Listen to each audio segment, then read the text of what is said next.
Part 5 of chapter first class 10th resources and development. Part 5 में हम land use pattern in India को समझेंगे और लैंड डिग्रेडेशन वाले टॉपिक को अच्छे से देखने की कोशिश करेंगे। इसके पहले हमने रिसोर्स क्या होता है, रिसोर्स के टाइप्स, सस्टेनेबल डेवलपमेंट, रिसोर्स के डेवलपमेंट की बात और रिसोर्स प्लानिंग, बाकी चीज़ों को देखा और समझा है। हम लैंड रिसोर्स को पढ़ रहे थे, अब उसके लैंड यूज पैटर्न, इंडिया में क्या पैटर्न है लैंड का, अलग अलग जगह क्या डिटरमाइन करता है लैंड का यूज़ हम किस तरीके से करने वाले हैं, वो किस तरीके से डिटरमाइन होता है, ये सब चीज़ हम देखेंगे और समझेंगे। आपको जहाँ भी डाउट होगा आप कमेंट सेक्शन में कमेंट करके पूछ सकते हैं, मैं आंसर दे दिया करूँगी। यहाँ से हम लाइन बाय लाइन पढ़ेंगे और आपको मैं सारा मतलब डिटेल में समझाने का कोशिश करूँगी। The use of land is determined both by physical factors such as topography as well as of human factors such as population density। यहाँ पे लैंड यूज पैटर्न दो तरीके से डिटरमाइन होता है। एक तो पहला तो फिजिकल फैक्टर से, मतलब कि वो फिजिकली कैसा है, फिजिकल फीचर्स कैसे हैं, वहाँ पे क्लाइमेट कैसा है, वहाँ का सॉइल कैसा है, वहाँ की topography means physical features of the land. Topography मतलब physical features of the land होता है। और सेकंड जो डिटरमाइन करता है कि लैंड का यूज़ किस तरीके से होने वाला है, उसका ह्यूमन फैक्टर, मतलब वहाँ पे पॉपुलेशन कैसा है, वहाँ की पॉपुलेशन डेंसिटी कैसी है, टेक्नोलॉजिकल कैपेसिटी क्या है, कल्चरल एंड ट्रेडिशन कैसा है, ये सब डिटरमाइन करता है एक लैंड को किस तरीके से हम यूज़ करने वाले हैं। इसके बाद इस चार्ट को हम अच्छे से देखेंगे। इसमें बताया है कि कैसे लैंड जो था वो किस तरीके से डिवाइडेड था। एक 100% लैंड है वो इन सेक्टर्स में डिवाइडेड है और यहाँ पे 1960 से 1961 तक ये सिचुएशन था इंडिया का लैंड यूज पैटर्न में। और 2014 एंड 15 लेटेस्ट डाटा के हिसाब से लैंड अभी इस तरीके से कवर्ड है। इसमें ये बोलता है कि 45% जो था, 45.26% जो था नेट सोन एरिया, मतलब इतनी ज़मीन पे खेती होती थी 1960 में 45% लैंड में इंडिया के, और अभी 45.5% लैंड में इंडिया की ज़मीन पे खेती होती है। ठीक, हमने ये देखा। उसके बाद जो करंट फैलो लैंड, मतलब इस समय कितना ज़मीन को खाली छोड़ा गया है रेस्ट पीरियड पे, पहले 3.73 था, अब 4.9 है।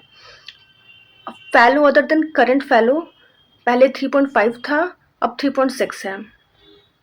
हम देख रहे हैं कि कैसे इंक्रीज कर रहा है। कल्चरेबल वेस्ट लैंड पहले 6.23 था, अब 4% है, यहाँ पे कम हुआ है।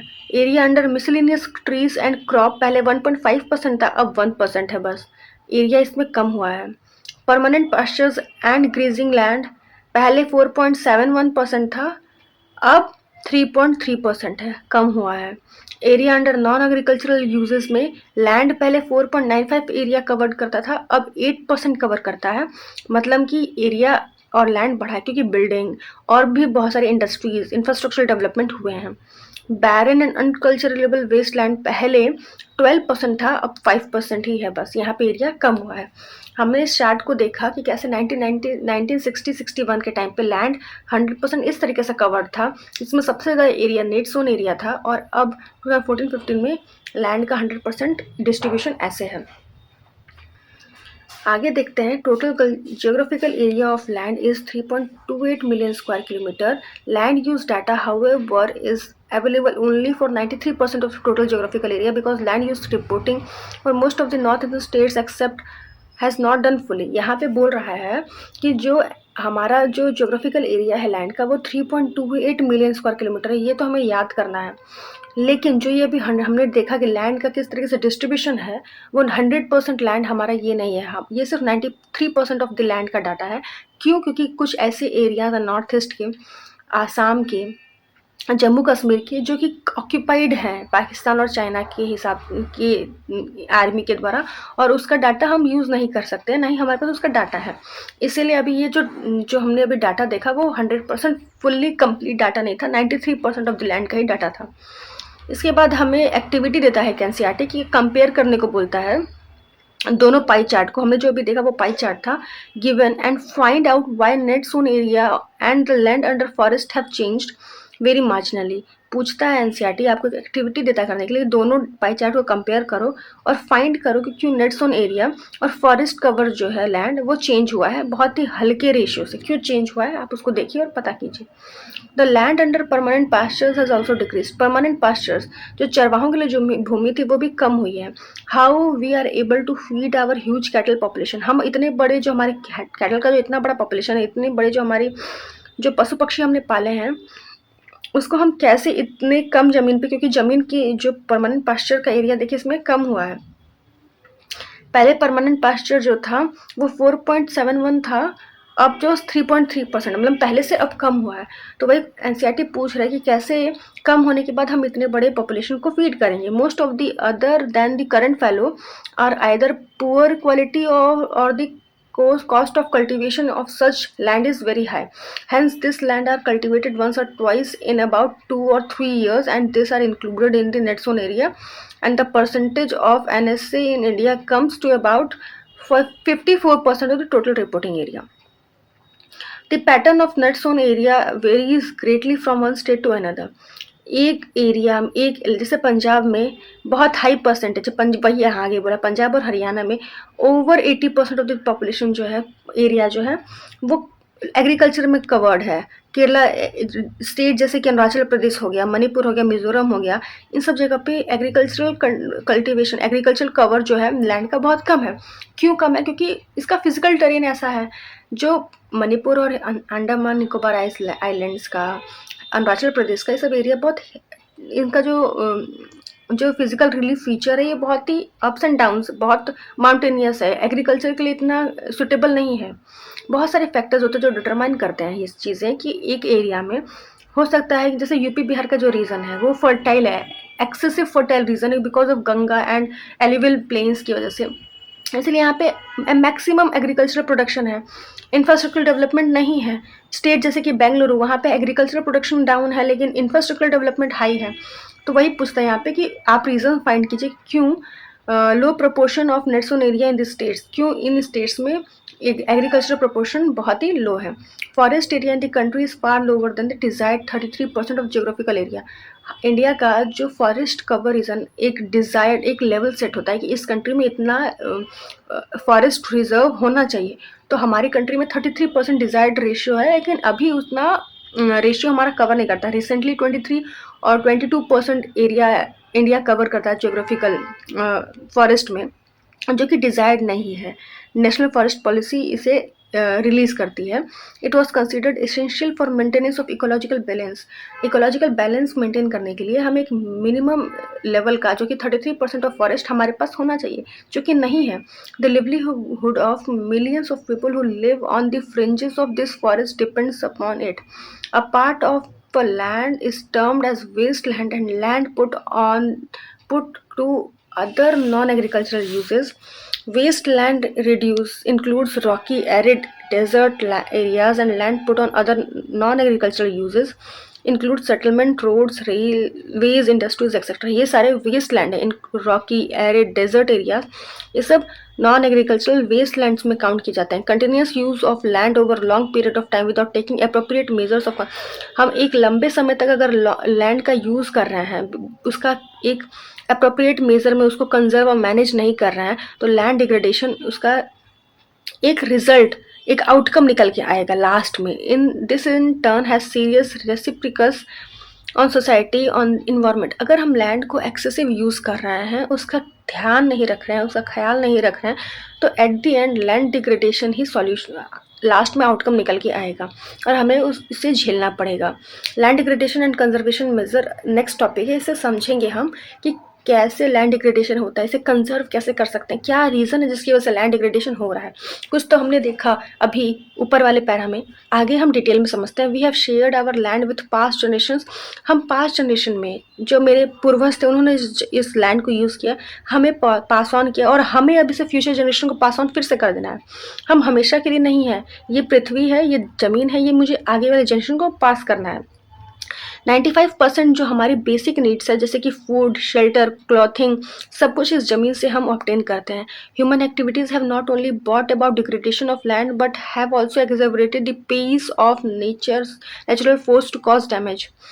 हमने सिर्फ इसको यूज़ नहीं किया, हमने इसको सिर्फ डिग्रेड नहीं किया, हमने इसको इस कदर ला के रख खड़ा कर दिया है कि जो नेचुरल पेस था, एक नेचुरल स्पीड था डैमेज करने का, एक नेचुरल पेस, जैसे हम एक फ्रूट लेते हैं, आप इस तरीके से समझिए, एक फ्रूट होता है, अगर मैंने उसे काट के छोड़ दिया तो वो जल्दी खराब हो जाएगा।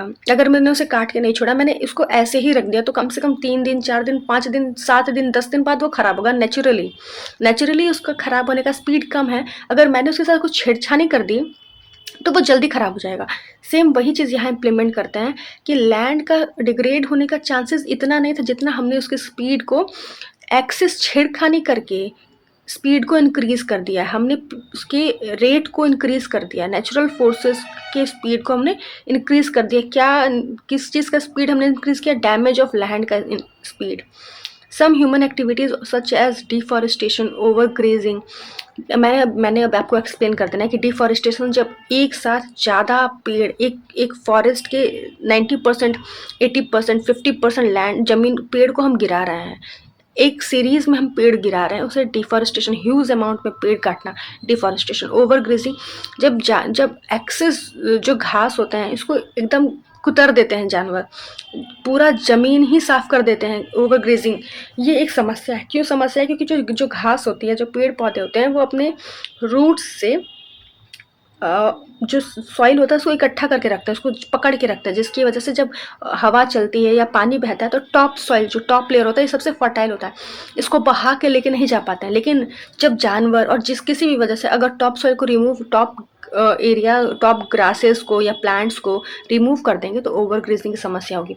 माइनिंग की वजह से, quarrying too have contributed significantly land degradation, इन सब एक्टिविटीज़ की वजह से लैंड डिग्रेडेशन बढ़ा है। Mining sites are abundant after excavation work is complete, leaving deep scars and traces of overburdening. Mining एक मेजर रीज़न है जिसकी वजह से लैंड डिग्रेडेशन हो रहा है, ओवरबर्डनिंग हो रहे हैं। ओवरबर्डनिंग कौन से स्टेट्स पे हो रहा है? स्टेट्स जैसे कि झारखंड, छत्तीसगढ़, मध्य प्रदेश, उड़ीसा, यहाँ पे डिफॉरेस्टेशन का एक मेन रीज़न, एक मेन कारण माइनिंग है डिफॉरेस्टेशन का। स्टेट्स जैसे गुजरात है, राजस्थान, मध्य प्रदेश, महाराष्ट्र, ओवर ग्रेजिंग की समस्या की वजह से यहाँ पे लैंड डिग्रेडेशन हो रहा है। स्टेट्स जैसे कि पंजाब हो गया, Haryana, western Uttar Pradesh, over irrigation, access irrigation की वजह से लैंड डिग्रेडेशन हो रहा है। देखिए, अगर टॉप सॉइल रिमूव हो रहा है किसी भी लैंड का, चाहे वो वाटर की वजह से, चाहे वो सॉइल, चाहे वो एयर की वजह से, किसी भी वजह से अगर टॉप सॉइल रिमूव हो रहा है तो लैंड डिग्रेडेशन और लैंड इरोजन और लैंड इनफर्टिलिटी वो स्टार्ट हो जाएगा। तो इन सब की वजह से, और उत्तर प्रदेश, राजस्थान, उत्तर प्रदेश, पंजाब, हरियाणा, यहाँ पे वाटर लॉगिंग की समस्या की वजह से, और सैलिनिटी और वाटर एल्कलाइन हो गया, वाटर प्रदूषित हो गया, जिसकी वजह से फिर वो लैंड डिग्रेडेशन की समस्या हुई। The minerals processing like grinding of limestones for cement industry and calcite and soapstones for ceramic industries generate huge quantity of dust in the atmosphere. ये सारे जो माइका का प्रोडक्शन हो गया या फिर सोपस्टोन हो गया, इन सब के प्रोडक्शन में जब प्रोडक्शन होता है तो बहुत ह्यूज अमाउंट में फाइन पार्टिकल्स डस्ट के रूप में एटमॉस्फेयर में आ जाते हैं। यही यहाँ पे बोल रहा है। It retards the process of infiltration of water into the soil after it settles down, जिसकी वजह से वाटर धीरे धीरे पॉल्यूट होना स्टार्ट हो जाता है। In recent years, industrial effluents as waste have become a major sources. अभी हमने पहले देखा कि इंडस्ट्री से जो वेस्ट निकल के आता है वो एक मेजर सोर्स है लैंड और वाटर पॉल्यूशन का। हमारी कंट्री में जो इंडस्ट्री अपने वेस्ट को बिना फिल्टर किए जो डायरेक्टली हमारे एटमॉस्फेयर में, इन्वायरमेंट में, वाटर में, ओशियंस में, रिजर्वायर्स में जो डायरेक्टली डाल देती है बिना उसको ट्रीट किए, जिसकी वजह से कितना ज़्यादा land and water pollution increase हो रहा है। There are many ways to solve the problems, बहुत सारे प्रॉब्लम। अब सॉल्यूशन की बात करता है, हमारे पास बहुत तरीके हैं इस लैंड डिग्रेडेशन की समस्या को सॉल्व करने के लिए। जैसे कि एफॉरेस्टेशन हो गया, हम पेड़ लगाएंगे तो पेड़ लगाने से ऑक्सीजन इंक्रीज़ होगा, कार्बन डाइऑक्साइड इंक्रीज़ होगा, और बहुत सारे पॉल्यूशन को, डस्ट को एब्जॉर्ब कर लेता है जो ट्रीज़ होते हैं, जो प्लांट्स होते हैं। मैनेजमेंट ऑफ ग्रेजिंग का हम अगर ध्यान रखें तो भी हम लैंड डिग्रेडेशन को बचा सकते हैं, क्योंकि जो ज़मीन पे जो घास होते हैं वो सॉइल को इकट्ठा करके रखते हैं। Planting a shelter belts. Shelter belts क्या होते हैं? जब हम एक कतार में लाइन से प्लान्ड वे में अगर हम पेड़ को लगा रहे हैं तो शेल्टर बेल्ट्स इसको कहते हैं। अगर हम शेल्टर बेल्ट्स बना रहे हैं तो भी हम लैंड डिग्रेडेशन को रोक सकते हैं। Controls on over grazing, stabilization of sand dunes. Sand dunes एक सबसे प्राइमरी एक सबसे फर्स्ट लाइन सेवियर बनता है लैंड इरोजन का डेजर्ट एरियाज में।